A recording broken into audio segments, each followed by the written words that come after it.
Joining us today is a day that you want to make sure that you're tuned into News Radio WRVA. My name is Rich Herrera. Thanks so much for joining us.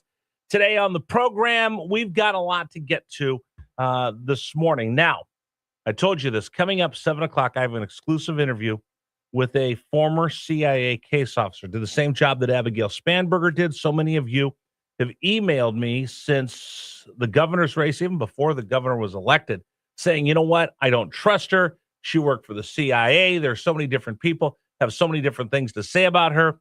I get it. But one of the things that I think is dangerous in our times is when we instantly write somebody off and we dehumanize them. So if you say, well,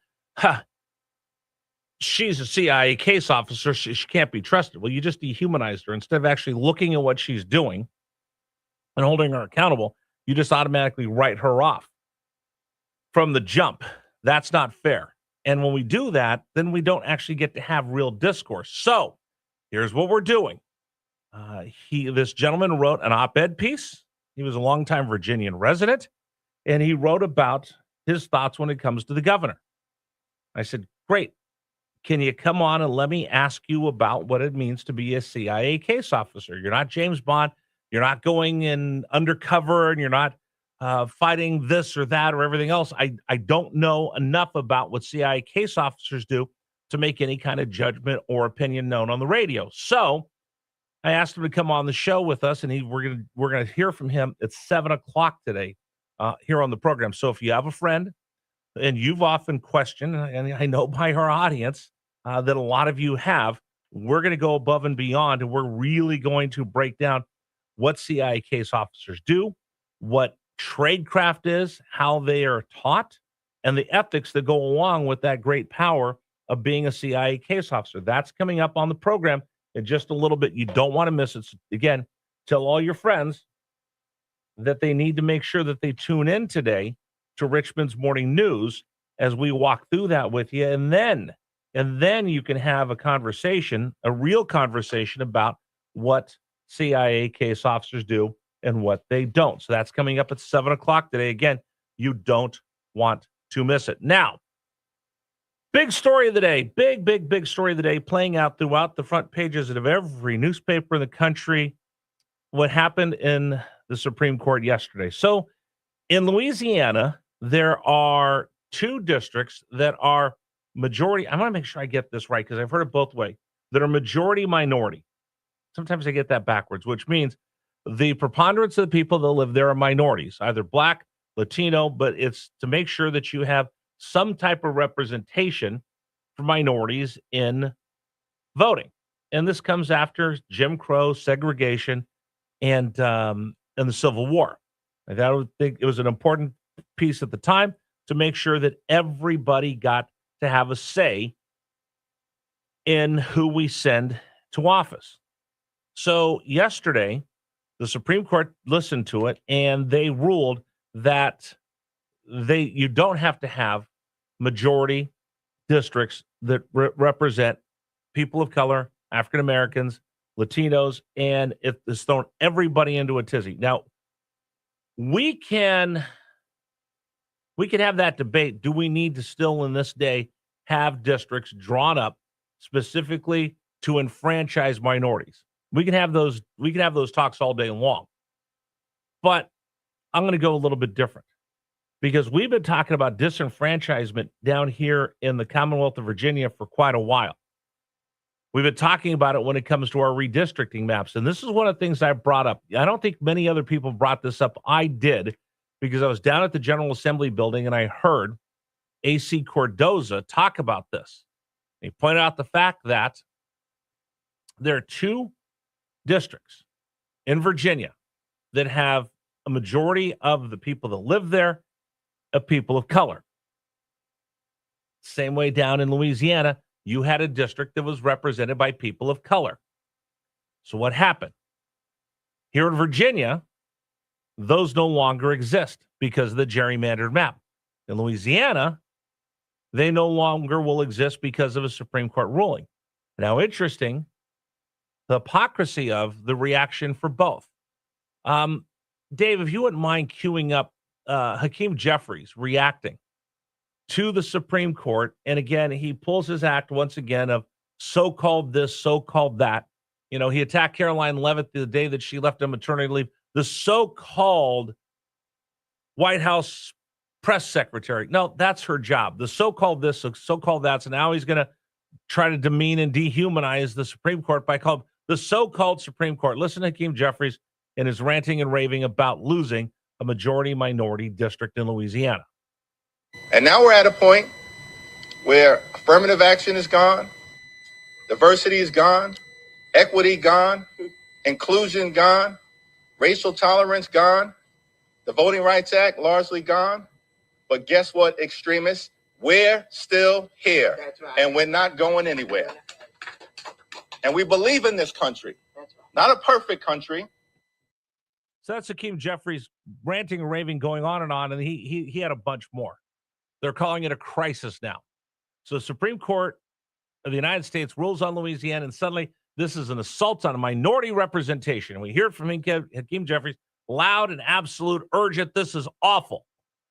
But here's the question that nobody has asked that needs to be asked, because it's pretty plain and simple. Where was Hakeem Jeffries when we have two districts that are represented by minorities, that the majority of the people, the preponderance of the people that live in those districts are minorities here in Virginia, and they get wiped out during gerrymandering? Where are you, Hakeem Jeffries, when that happens? Where's the same urgency when the similar districts were changed in Virginia? Same issues, same stakes, but a very different reaction. That's not outrage. That's support. The standard didn't change. Your application did on the Democratic side. Let me explain. If there's truly a threat to democracy and minority representation, why would our redistrict maps that were gerrymandered wipe away two, Hampton Roads and another district that had the majority of the people in that district minorities, to make sure that you had minority representation? If this was such a big deal for Mr. Jeffries and the Democrats, why in these gerrymandered maps that were drawn by the Richmond, north of Richmond, drawn to erase those districts? Those congressional districts are gone, where the majority of the people there were either people of color or African American. They're gone.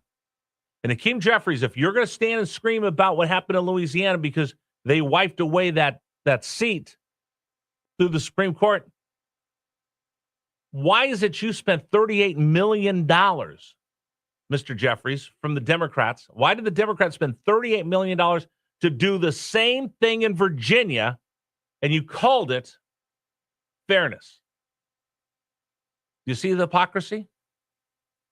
In Louisiana, the Supreme Court says, no, we're not going to have gerrymandered racial districts. We cannot have, we're not going to do these districts anymore that are drawn up by race. And Hakeem Jeffries screams to high heaven, this is awful. This is wrong. This is an attack. Chuck Schumer calls it Jim Crow. Here in Virginia, the Democrats did the same thing. They wiped out two districts that were represented by minorities because the majority of the people lived there were minority. One African American, one coalition, Hispanics and African Americans. Those are two gone. Now both of them are represented by having a majority of white voters in those districts. Don't believe me? If you remember, AC Cordoza came on this program a couple months ago, and I brought this up back then.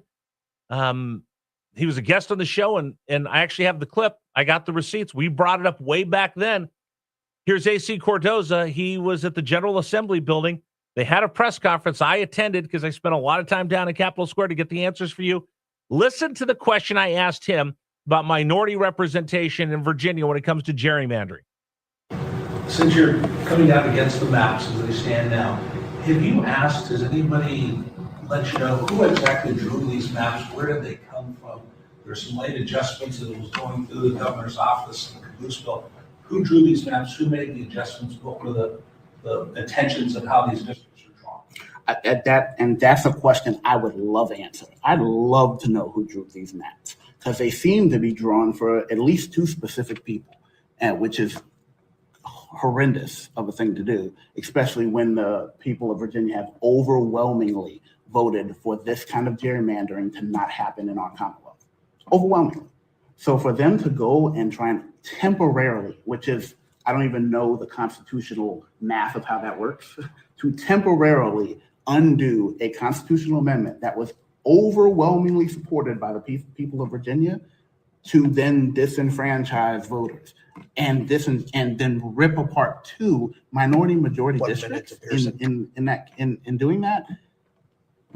I would love to know who came out with these maps. Hakeem Jeffries and the Democrats came out with these maps. Not only did they come up with these maps, they spent Hakeem Jeffries' Democratic PAC spent $38 million to help erase those two districts, yet they're screaming and crying, clutching their pearls, and we're upset over the Supreme Court ruling yesterday. So which is it on the left? Is it we love minority majority districts when they benefit us, but in Virginia they didn't, so we'll let them go? The hypocrisy speaks so loud. That's why when it comes to this gerrymandering that we're seeing here in Virginia, this had nothing to do with fairness. This had 100% to do with people north of Richmond trying to control the entire Commonwealth. You want to comment? Please. I'd love to hear from you this morning. 833-804-1140. 833-804-1140. The number for you to join us. Don't forget, an exclusive interview. CIA case officer will join us coming up at 7 o'clock. Will join us at 7 o'clock here on Richmond's Morning News, and we'll talk about spycraft and his thoughts on the governor of Virginia. All right, today's program brought to you in part by Pearson Signature Dealerships. For almost 50 years, generations have trusted Pearson Signature Dealerships. Why? Pretty simple. They do things right. They do the things how you really ought to do things. They take care of their customers. They stand by their word. They stand by their vehicles. And they're there for you before, during, and after the sale. How do I know? It's that Pearson promise. That Pearson promise that you walk in, you already know before you even start test driving a car, they've got your back because they offer every new vehicle. They double the engine and transmission warranty on new vehicles. That's right. You don't have to go in there and ask for it. They double it. It's on the wall. They'll tell you right there. You buy a vehicle from us. We believe in you, and we believe in this relationship. We believe in the vehicles we sell will double that engine and transmission warranty. Find out more. See their entire selection of new and previously owned vehicles at buypearson.com. That's buypearson.com. You know, there's a Jewish woman named Esther that I like to tell you about. Now, she lives in Israel, and she is living through days and nights of nonstop fear, sirens sounding, rockets screaming through the sky, long stretches spent in a bomb shelter. She's 84 years old. She's very fragile. She's alone. There's no help, no food deliveries, no medical care, no one knocking at the door. It is a war zone. But because of people like you, Esther is not alone. Now, thanks to the IFCJ, the International Fellowship of Christians and Jews, you are giving them the ability to bring food and humanitarian assistance and helping to meet urgent needs and reminding the Jewish people as they fight for their survival, people like Esther, that they are not forgotten. Now, in these times of fear and uncertainty, your compassion brings great hope and help.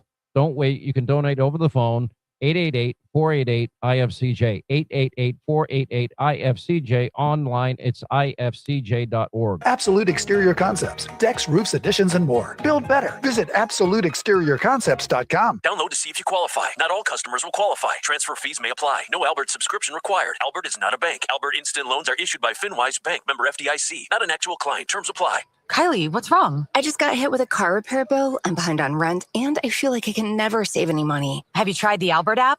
Albert is your financial assistant, helping you find ways to save and create custom budgets to actually grow your money. Plus, you can get up to $10,000